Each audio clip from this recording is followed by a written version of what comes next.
Beloved 5 with Arts International here in Moscow. Our headlines: British Prime Minister David Cameron says it's more likely than not that a bomb downed that Russian jet in Sinai, prompting Moscow to ask for evidence. Coming up too, the son of a custodian of the ancient city of Palmyra, executed by Islamic State, tells us he's proud of his father for defending Syria's heritage. And tens of thousands of protesters are expected to join a global Million Mask March organised by the Anonymous Network, with action set to take place in hundreds of cities.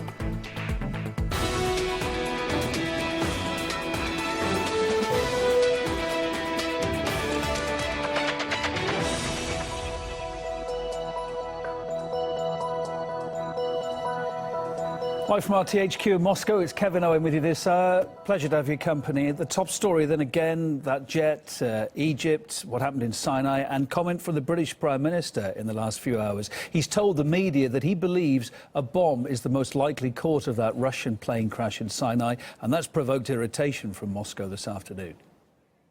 Intelligence and information we had that gave us the concern that it was more likely than not it was a terrorist bomb.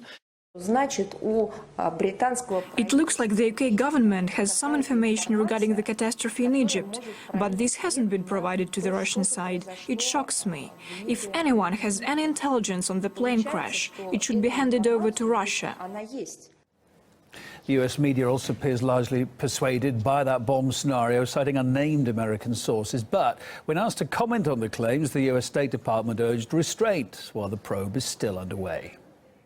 The CNN just quoted U.S. intelligence suggesting ISIS bomb was on Russia or Russian plane. The responsible thing for all of us to do right now is to let investigators do their job and not jump to conclusions and not act on rumor and speculation.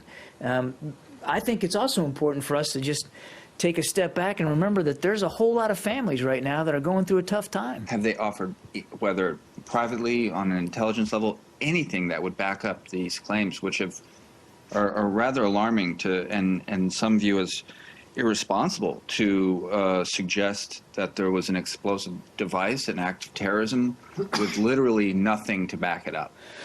Well, I won't comment on intelligence matters one way or the other, Justin. Again, I would just say that we believe it's important to let the investigators do their work.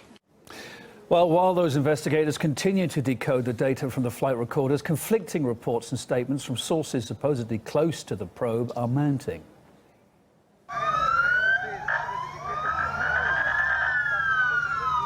Military satellite captured evidence of a mid-air heat flash from the plane. Potentially, there was a bomb on this plane.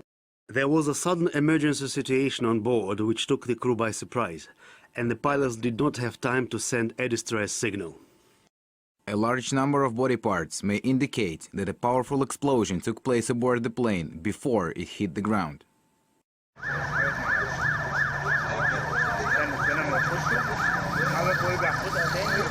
Everything points to the fact that the plane went down because of an inside technical failure. There were no signs of an explosion impact found during the preliminary examination. Do you have any direct evidence of any terrorist involvement yet?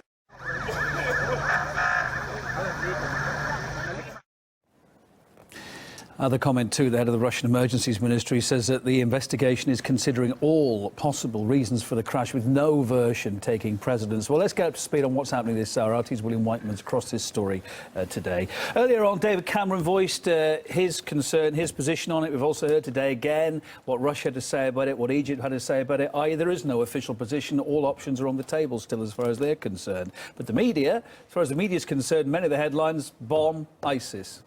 Yeah, I mean, this is the way the media often always works on these situations. I mean, many have been speculating that the exact cause of the plane's come down was that a bomb had been planted on it. And the news sources which are citing this or making this claim have cited US officials as being their source for this.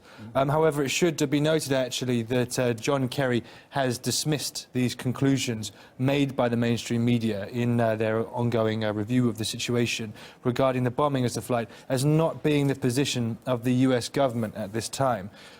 This was according to the Egyptian foreign minister, who is quoted as saying that, or quoted Kerry as saying rather, that the cause of the crash do not represent the official position of the US administration, which has not issued any official statement in this regard. Nonetheless, the fact that maybe potentially there was an explosive of some kind, maybe potentially there was a bomb of some kind, has ramped up the pressure on Egypt and security at its airports. And of course, the holiday market's so crucial to the economy of Egypt and so beleaguered already. Yeah, no, of course. And I mean, you have to also take into consideration the fact that Sisi is currently meeting, actually at this moment, is meeting with Cameron in London. And Egypt is very much concerned by the fact that Britain has been cancelling its flights to the region without consulting Cairo at all. And this is despite the fact that they had high-level contacts between the two sides just hours before the announcement was made. Meanwhile, the head of foreign affairs in the upper house of Russian parliament gave his opinion, and he said, and I quote here, that framing the disaster as some kind of jihadist backlash against Russia serves the geopolitical interests of those countries who oppose Russia's actions within Syria. And now earlier we had an Egyptian top aviation official who dismissed bomb allegations as there was very little concrete evidence to back up such claims, and said that if it was a bomb that downed the Sinai jet, then they're still yet to see evidence that really conclusively proves this. I suppose as far as Britain's concerned, Britain's saying it's looking after the safety of its citizens, is putting caution first, just in case it comes out eventually, or maybe they know information that's not being made public at the moment. There's certainly a lot going on behind the scenes, I guess. Of course. I mean, Russia is also saying that airports and security should be stepped up where Russian tourists goes. Can we read into that Russia is slowly coming along behind the scenes to the kind of idea that Britain's putting forward, that, you know, maybe it was a bomb? Or is it just, again, putting caution while this probe continues before the facts come out? Well, no, exactly. I mean, as you're saying, just the end there, Russia isn't coming down on either side. They're just being very rational about it. And Moscow has said nothing of the sort to back up a claim which says that it was a bomb that brought down the aircraft. They're just stepping up security. Even though it's asking to step up security? No, they're just stepping up security as a logical thing to do after such a tragedy takes place. I mean, you have to reassure everyone within the country as well. And, I mean, also, as well as this, these speculations, as well as not being entirely truthful, I mean, disregarding what evidence there is available at the moment, they also, well, they'll hinder the progress of the probe, really, if you think about it. And it's also going to cause a huge amount of pain to the families. The first funeral is only just being held today against the backdrop of all this media hype. And crash victims are being mourned in St. Petersburg, which is the final destination of the flight. I mean, it's really not a good time to be making these kind of allegations, claims. Yeah. While you've been talking there, we've also got some details, and of course 20,000 British holidaymakers are stuck there at the moment anyway. Thomas Cook, Thomson, British Airways, EasyJet, Monarch, also the Irish Aviation Authority, they've said that they have directed Irish Airlines not to fly to or from the air until further notice. Looks like, as far as Thomas Cook and Thomson are concerned, flights certainly uncertain until about the 12th of November. But now we're hearing, just coming in, Lufthansa's, Germany's Lufthansa group says it's suspending all flights to and from Egypt's Sharm el-Sheikh due to, as they put, the current situation on the Sinai Peninsula. Advice, of course, to check with any particular airline that you're flying with if you were planning on heading there. All right, William, thanks for that update. Coming back to you later. Details have been coming through throughout the day, haven't they? I'm sure there's more to come as well. In the meantime, the Russian search operation at the crash site in Sinai is into the 6th day. On Wednesday, the Emergency Ministry expanded the area of the operation to 40 square kilometres.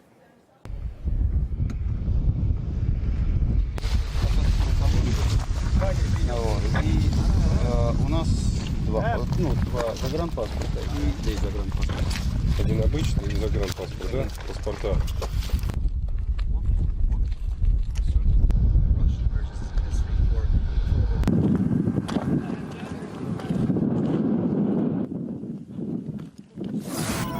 We're going to continue to follow the search and the investigation into the crash in Sinai on air and online. And don't forget, keep abreast of RT.com for up-to-the-moment updates, reaction and analysis as it happens. Reporting next, the US has reiterated its support for the so-called moderate opposition in Syria, despite a State Department official admitting that some of said-backed rebels have joined an al-Qaeda affiliate. We are accelerating the work we are doing to support the moderate Syrian opposition. Nusra Front, which is an al-Qaeda affiliate, has absorbed, as have other smaller groups, have absorbed a number of what we would have previously called the moderate opposition.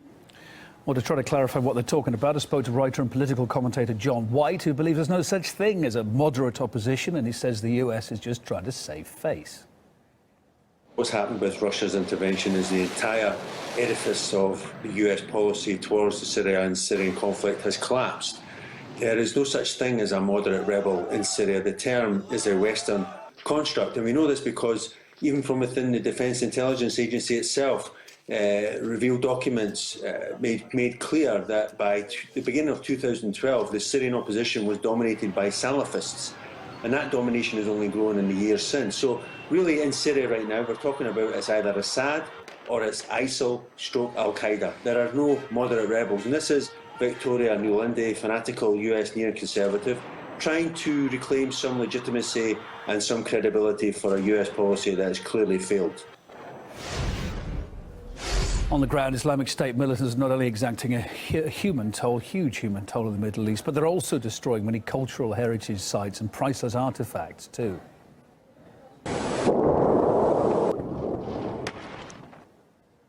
Syria's ancient city of Palmyra has been reduced to ruins after the Islamists captured it back in May.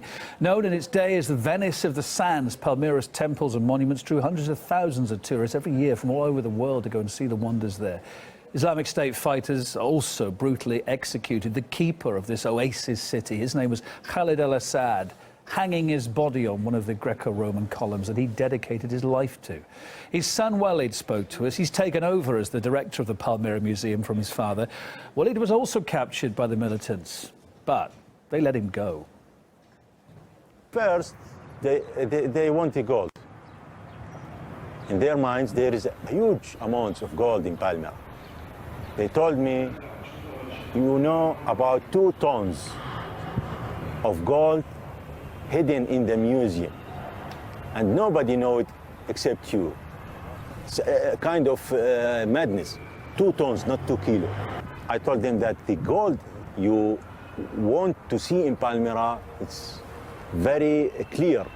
Their columns, their buildings, also their statues. In my opinion, they make kind of propaganda. They destroy some things, especially the original statue of Allah, the Asad Allah, but I think they move the others. They give the wall that we destroy everything, but I think they will sell the other things. A representative from the International Council of Museums told us that ancient sites in the Middle East wouldn't be looted if there were no buyers in the West. We need to understand that buying objects does not contribute to saving them. On the contrary, it completely feeds the market. It creates buyers, so this is why people are looting. If there were no buyers, there would be no looters. So we really need to realize that if these objects are being stolen and exported legally in such mass quantity, it's because some people at some part in the chain, along the chain, at the end, around the world, are buying these objects. Thanks for your company this hour. We're coming live from RTHQ in Moscow. I'm Kevin Owen. Coming up after the break, a lot more, including President Putin. Seems to have topped the Forbes list of the world's most power people again. Later in the programme, look at how significant that ranking is and whether or not it shows the Russian leader in a positive light.